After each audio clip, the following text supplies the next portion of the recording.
प्रस्तुत है कर्मयोगी श्री श्यामाचरण लाहिड़ी की जीवनी का 10वां भाग। पिछले भाग की अद्भुत सफलता और लोकप्रियता के लिए आप सबका धन्यवाद।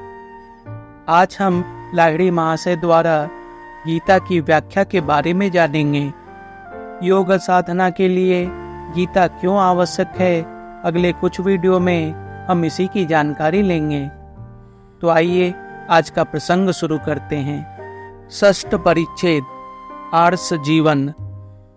भारतीय संस्कृति में शास्त्रीय विधान एवं योग चर्चा अथवा योग साधना का अपूर्व एवं अद्भुत समन्वय हुआ है। वर्णाश्रम व्यवस्था के अनुसार भारतीयों ने शास्त्र द्वारा निर्देशित एवं निर्धारित मार्ग पर जीवन यापन के साथ साथ योग सिद्धि भी प्राप्त की है तथा उसके द्वारा वे मृत्यु पर विजय प्राप्त करने में सफल रहे हैं। शरीर जीर्ण हो जाने पर वे यौगिक क्रियाओं के माध्यम से उसे जीर्ण वस्त्र की तरह अनायास छोड़कर नया शरीर धारण कर लेते थे। यह परंपरा कालिदास के काल तक निरंतर गतिशील थी। इस तथ्य की जानकारी हमें रघुवंश के योगे नान्ते तनुत्यजाम वाक्य से प्राप्त होती है। योगीराज ने वेदांत, उपनिषद, गीता सहित अनेक धर्म ग्रंथों की आध्यात्मिक एवं यौगिक व्यवस्था की थी। उनकी ये व्याख्याएं अपूर्व थीं। साधारण लोगों के लिए बोधगम्य न होने के बावजूद साधकों के लिए वे विशेष रूप से प्रयोजनीय थीं। विशेष रूप से गीता की इस प्रकार की साधना संबंधी एवं रहस्यपूर्ण तथा आध्यात्मिक यौगिक व्याख्या उनके पूर्व किसी ने की है, हमें ज्ञात नहीं। प्रारंभ में गीता साधारणतः पंडितों एवं विद्वानों द्वारा ही आलोचित होती थी। सामान्य लोगों में उसका प्रचार उतना नहीं था। वे ही गीता को मनुष्य के आध्यात्मिक विकास एवं पथ प्रदर्शक के रूप में ग्रहण करने का उपदेश दे गए हैं। उन्होंने गीता को भारतवर्ष के प्राण के रूप में समझा था। इसीलिए उन्होंने गीता की हजारों प्रतियां छपवाकर भक्तों के बीच वितरित की थी। प्रतिदिन वे गीता की व्याख्या करते और भक्तों को समझाते। गीता की उस अद्भुत व्याख्या के कारण अनेक भक्त उनसे आकृष्ट होकर उनके पास आते। इसके पूर्व अनेक आचार्यों एवं महात्माओं ने गीता को अनेकों दृष्टियों से देखा है। किसी ने द्वैतवाद, किसी ने अद्वैतवाद और किसी ने द्वैताद्वैतवाद की दृष्टि से गीता की व्याख्या प्रस्तुत की है। किसी ने इसमें ज्ञान की प्रधानता, किसी ने भक्ति की प्रधानता तथा किसी ने कर्म की प्रधानता की ओर संकेत किया है। किंतु गीता एक पूर्णांग योग शास्त्र है। इस दृष्टि से कुछ इने गिने मनीषियों ने ही देखा है और इस तथ्य को उपलब्ध किया है। गीता के 18 अध्याय योग ही हैं, जैसे विषाद योग, सांख्य योग, कर्म योग, भक्ति योग आदि। इसके अतिरिक्त यह भी उल्लेखनीय है कि गीता के प्रत्येक अध्याय के अंत में इति श्रीमद् भगवत गीता सुपनिषत्सु ब्रह्म विद्यायाम योग शास्त्रे श्री कृष्णार्जुन संवादे इत्यादि का उल्लेख है। अतएव गीता ब्रह्म विद्या विषयक योग शास्त्र है। भगवत प्राप्ति के लिए जिस प्रकार कर्म योग, भक्ति मार्ग और ज्ञान मार्ग प्रसिद्ध है, उसी प्रकार योग मार्ग भी एक प्रसिद्ध मार्ग है। प्राचीन काल में ऋषियों ने योग मार्ग को अत्यधिक प्रतिष्ठा प्रदान की थी। गीता में सर्वत्र योग की ही चर्चा है। इस मार्ग के संबंध में विज्ञान सम्मत तत्वों एवं तथ्यों के साथ आलोचना की गई है। यह केवल आलोचनात्मक शास्त्र नहीं है। इसमें आध्यात्मिक मार्ग के साधना संबंधी कर्मों एवं उनके विधान के प्रति भी संकेत किया गया है। भगवान श्री कृष्ण ने अर्जुन को योगी होने का उपदेश दिया है, क्योंकि योगी के बिना दूसरा कोई गीता को संपूर्ण रूप से जानने में समर्थ नहीं। गीता साधना और अनुभव का ग्रंथ है। इसीलिए यदि कोई कर्म, भक्ति एवं ज्ञान आदि जिस किसी भी मार्ग की साधना करता है तो वह सभी योग है। योग के बिना साधना संभव नहीं। योग अर्थात मिलन, यानी योग का अर्थ है युक्त होना। जीवात्मा और परमात्मा का मिलन ही योग का मूल उद्देश्य है। जीवात्मा को परमात्मा के साथ युक्त करना ही सभी साधकों का एकमात्र उद्देश्य है। स्वयं योगीराज द्वारा लिखित गीता समेत कई ग्रंथों की व्याख्या मिलती है। इसके अतिरिक्त अन्यान्य शास्त्रों की आध्यात्मिक व्याख्या जब वे भक्तों के सम्मुख करते तब पंचानन भट्टाचार्य, प्रसाद दास गोस्वामी एवं महेंद्रनाथ सान्याल उसे लिपिबद्ध कर लेते थे। बाद में उन्होंने अपने अपने नाम से ग्रंथों को प्रकाशित किया। योगीराज ने अपने नाम से किसी भी ग्रंथ को प्रकाशित करने की अनुमति नहीं दी। उनके रोजनामचे में वैशेषिक दर्शन की योग शास्त्र सम्मत एक अपूर्व व्याख्या देखने को मिलती है। योगीराज द्वारा की गई गीता की व्याख्या अपूर्व थी। उदाहरण के लिए जैसे गीता में कहा गया है, श्री भगवान उवाच, उनके पहले एवं पश्चात सभी ने उसका भाष्य किया है। श्री भगवान ने कहा, किंतु योगीराज ने अपने भाष्य में कहा है कूटस्थ द्वारा अनुभव किया जा रहा है। यह संपूर्णतः एक अनुभवजन्य भाष्य है। कूटस्थ ही सब कुछ है, क्योंकि श्री भगवान ने कहा है द्वाविमो पुरुषो लोके क्षरश्चाक्षर एव च क्षरः सर्वाणि भूतानि कूटस्थोक्षर उच्यते। अर्थात क्षर एवं अक्षर नाम से इस लोक में दो पुरुष प्रसिद्ध हैं। उनमें समस्त भूत या पदार्थ को क्षर एवं नश्वर तथा कूटस्थ चैतन्य को अक्षर या अविनश्वर पुरुष कहा गया है। यह कूटस्थ क्या है, इसकी व्याख्या पहले किसी ने नहीं की है। वैसे यह व्याख्या सुलभ है भी नहीं। इसे तो साधना द्वारा प्राप्त किया जाता है, अनुभूति के द्वारा जाना जाता है, जिसे केवल योगी ही जानते हैं। कूट शब्द का अर्थ है निहाई, अर्थात वह लौपीठ जिसके ऊपर लोहार एवं सुनार, लोहा या सोना पीट कर उसे अनेक प्रकार की वस्तुओं, अलंकारों, उपकरणों आदि में परिवर्तित करते हैं, उन्हें तैयार करते हैं। किंतु निहाई जो कि त्यों रहती है, निहाई में किसी प्रकार का परिवर्तन नहीं होता, वह निर्विकार रहती है। उसी प्रकार कूटस्थ के आधार पर ही समस्त जगत की वर्तमानता आधारित है।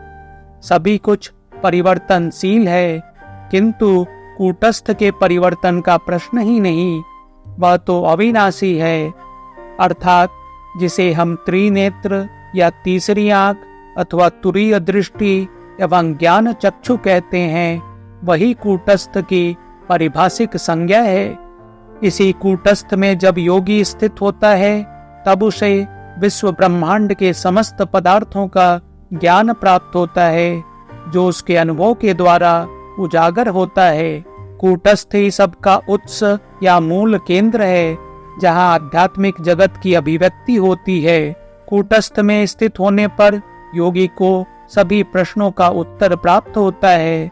स्वयं ही योगी के समक्ष तमाम प्रश्न उभरते हैं, साथ ही उनकी मीमांसा या समाधान भी प्रस्तुत होते रहते हैं। दूरबीन की सहायता से जिस प्रकार बहुत दूर की वस्तुएं दिखती हैं, उसी प्रकार कूटस्थ में स्थिति प्राप्त करने से विश्व ब्रह्मांड दिखता है।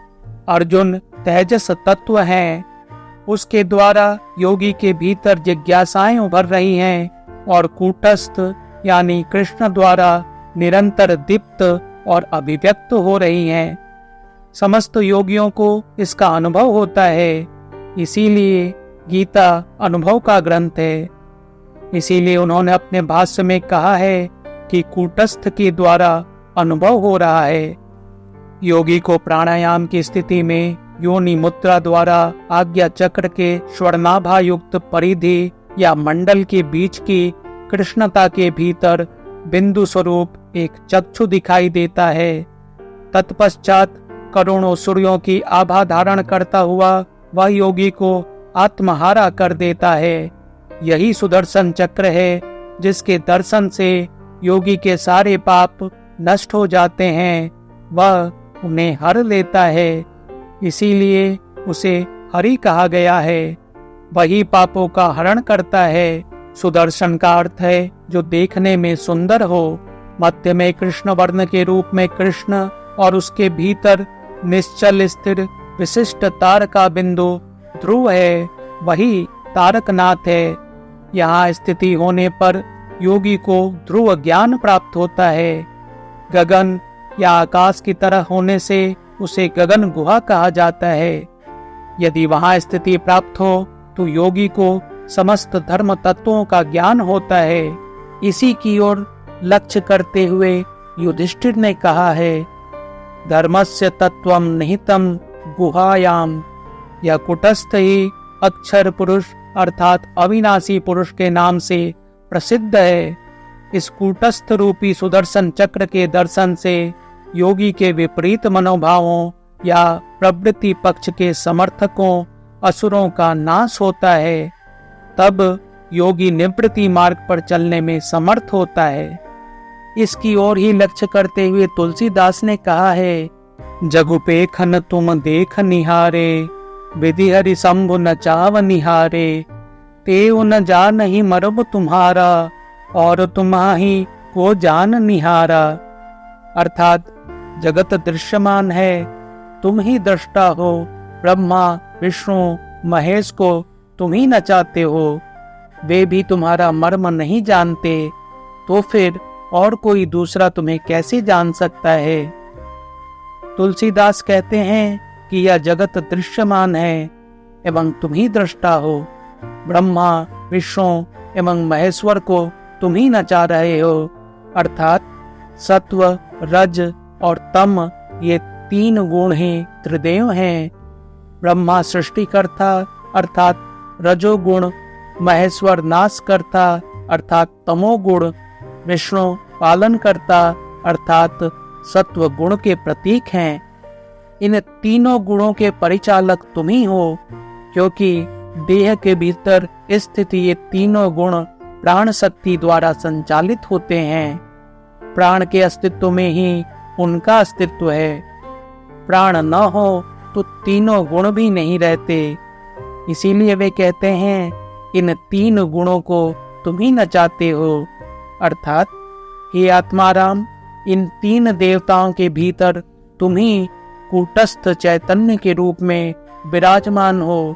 इसीलिए वे भी तुमको संपूर्ण रूप से जानने में असमर्थ हैं। तो फिर तीनों गुणों के अलावा अन्य सभी इंद्रियां तुम्हें कैसे जानेंगी।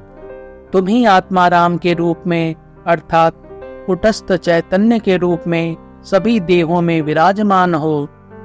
इसीलिए योगी राज ने कहा है, निज रूप बिंदी सबों से है।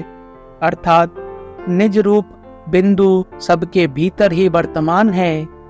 इसी कुटस्थ की ओर लक्ष्य करते हुए संत कबीर कहते हैं, मरते मरते जगमरा, मरना ना जाने कोई, ऐसा मरना कोई ना मरा, जे फिर ना मरना होए। मरना है दोई भांति का, जो मरना जाने कोई, राम दुआरे जो मरे, फिर ना मरना होए। संसार के लोग तो मरते ही जा रहे हैं, किंतु वास्तव में किस प्रकार मरना चाहिए कोई नहीं जानता। ऐसी किसी की मृत्यु नहीं हुई है जिसे फिर न मरना पड़ा हो। वस्तुतः मृत्यु दो प्रकार की है।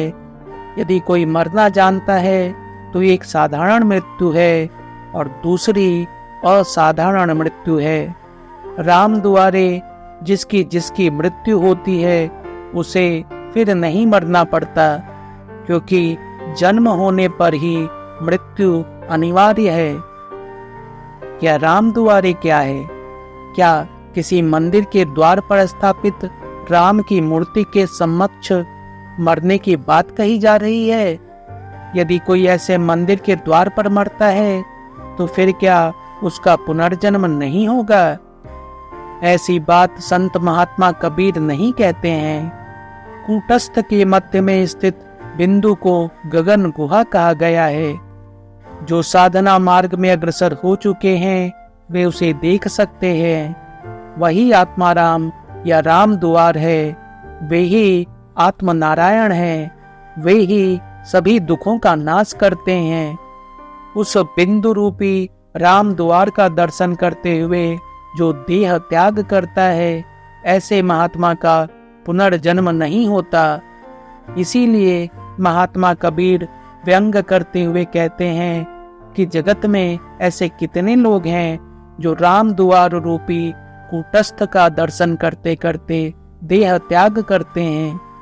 जो इस प्रकार मृत्यु को वर्ण करता है वह जन्म मृत्यु के बंधन से मुक्त हो जाता है। योगी राज ने कहा है, जाना जाना सब कोई कहते, जाना को नहीं जाना है, जाना उन्हीं का जहां से फिर लौट नहीं आना है। जिसकी लागी लगन इससे वो ही वाकिफ है उस घर से।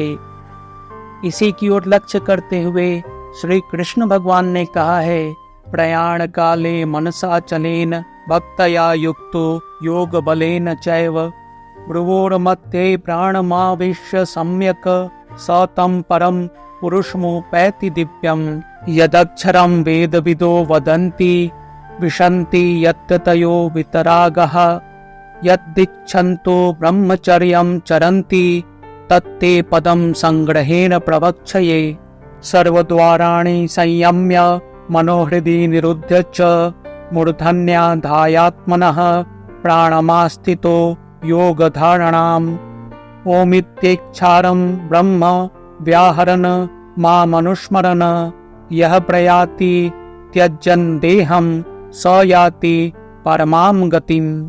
अर्थात प्रयाण काल में स्थिर चित्त होकर भक्ति पूर्वक जो योग बल द्वारा दोनों बाहों के बीच प्राण को धारण करते हुए ईश स्मरण करता है, वह दिव्य परमात्मा स्वरूप पुरुष को प्राप्त करता है। समस्त इंद्रियों पर नियंत्रण करके अर्थात इंद्रियों द्वारा बाह्य विषयों को ग्रहण न करते हुए मन को निरालंब भाव से स्थिर करके दोनों बाहों के बीच प्राण को संपूर्णतः स्थापित करके एकाक्षर ब्रह्म नाम रूप ओंकार का जप करते करते मुझे यानी कूटस्थ को स्मरण करते हुए जो देह त्याग करते हैं उन्हें परम गति की प्राप्ति होती है।